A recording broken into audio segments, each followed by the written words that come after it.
మా దురదృష్టం ఏంటంటే అంతకుముందు మా తెలంగాణలో అంతా కలిసినప్పుడు మాకుండేది గుడి. మేము శ్రీశైలం గుడిని విడిపోవడం వలన కోల్పోయినా కూడా మాకు ఈ భక్తి అయితే మాకు ఎప్పుడు కూడా ఉంటుంది. కాకపోతే మాకు కొంత ఇబ్బందికరమైన వాతావరణం ఎక్కడుందంటే తిరుమల తిరుపతి దేవస్థానం నుండి మా తెలంగాణ నుంచి వచ్చేటువంటి భక్తులు కొంత గత గవర్నమెంట్ నుంచి నిర్లక్ష్యానికి గురి కాబడతా ఉన్నారు. ఆ విషయంలో మేము ఇప్పుడు ప్రస్తుత గవర్నమెంట్తో మంతనాలు జరుపుతూ ఉన్నాము.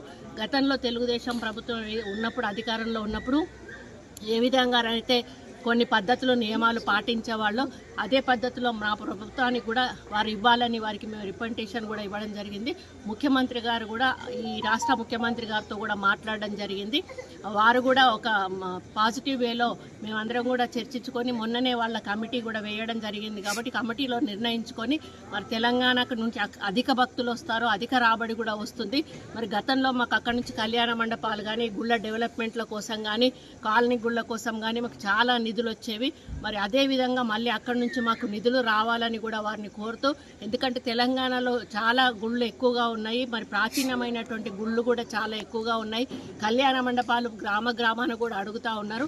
కాబట్టి టీటీడీ వారు తలుచుకుంటే ఇవన్నీ కూడా జరిగే అవకాశం ఉంటుంది. కాబట్టి వారు తప్పకుండా ఒప్పుకొని మా తెలంగాణకు ఒక ప్రత్యేకమైనటువంటి మరి నమ్మకాన్ని కలిగించి మా మీద ఒక ప్రత్యేక దృష్టి సారిస్తారని ఆశిస్తూ మరి స్వామివారికి దర్శనం చాలా బాగా అయింది.